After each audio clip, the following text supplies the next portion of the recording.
What's up, Canes fans? It is the Beast. How am I smiling? I have no idea. It must have been the 50 ounces of beer that I just consumed at game time. Speaking of which, hashtag ad. They're our sponsor. Have to let you know that.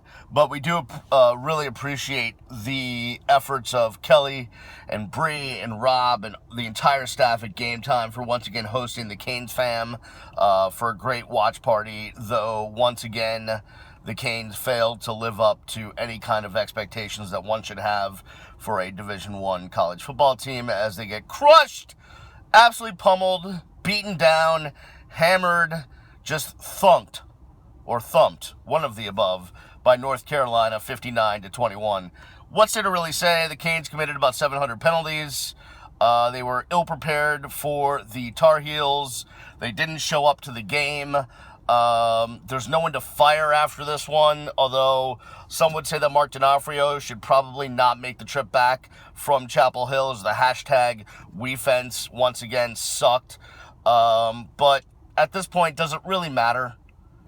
I'm just happy that we don't have to hear a different hashtag. You know, the division that we're in, that we could still win, because at the time there was a 5-game playoff. Yeah, they didn't work out so well. Enough with the freaking hashtags, and how about actually show up to a game and be prepared? How about that? How about the players look like they give a crap? How about that? Instead of running around with our hashtags and we're going to get in your face and all this stuff, how about we actually show up and look like we're an actual Division I college football team that gives a crap? How about that? That would be a plus. Not this team.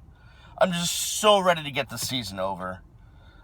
Just so ready. Please, just make it end. Make the bad man stop. You got Georgia Tech. I mean, Paul Johnson's running game is going to rush for about 700 yards on this defense. And then you get the Fighting Pat Narduzzi's of Pittsburgh. God knows what they're going to do. And it's going to be... I'm glad the Pittsburgh game's on the road. I'll be on the couch eating Thanksgiving leftovers. Insert your fat joke here, because you're unoriginal.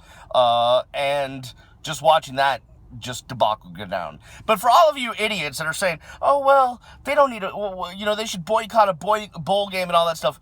Dude, like, enough of that. Here's what's going to happen, okay? They're going to hire a new head coach, whoever that may be. I've got my thoughts. If you want to check out that, that's on a different video. But they're going to hire a head coach, and then Miami's going to have 15 bowl practices, of which the new coach is going to sit there and watch and take notes and get a better read on this team and whose ass he has to kick in the offseason to get this thing going. So I want the 15 bowl practices. Now, granted, if they travel to the Quick Lane Bowl in Detroit, that punishment is worse than actually not having a bowl game. So that could actually be good, to be honest with you. I actually hope that they go to Annapolis in the Military Bowl against Navy.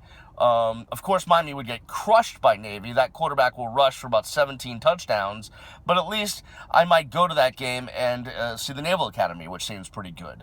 But no, I want the bowl game. I want the 15 practices because I want the new coach to sit there and literally take notes on whose ass he has to kick in the offseason. One of the most pathetic Canes football seasons I've seen in a long time.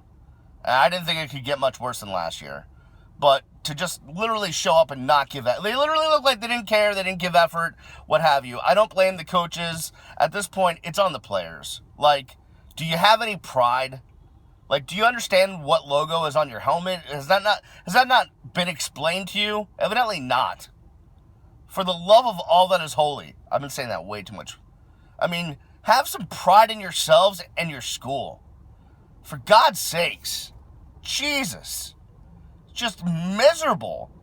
Look, I understand North Carolina's good and they beat the crap out of Duke, and that's fine, but, I mean, come on.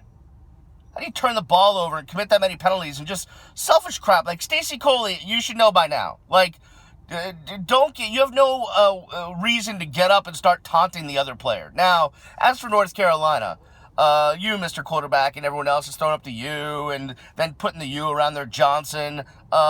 Whatever, dude. How many championships has your school won in football? Any? Hello? Bueller? What have you done? What? The highlight of your life is winning your division in the conference? Oh, good. Okay, good. You take the Coastal. Now go get just completely throttled by Clemson and then go throw up their sign. Moron. All right. I mean, there's not much. What am I going to break? What am I sitting here and break down? The fact that we only had 77 rushing yards? Is that what I'm going to do? Wonderful. There's not much to break down. Miami didn't show up to the game. That's fine. Well, at least we don't have to hear see the hashtag anymore. Hashtag Coastal. Hashtag Swag 16. Hashtag WeFence. I hope to God that Al Golden took the hashtags with him to the Jersey Shore. I don't want to see another Miami hashtag. What I want to see is a team that gives a crap and shows up and actually plays football, which hasn't been that often this year. All right. For everybody out there in Canesland, I'm with you today. Got my U jersey on. It's my alma mater. Alma mater, stand forever on Biscayne's wondrous shores. For everyone here at 7 Night of the Ticket, peace. I'm out.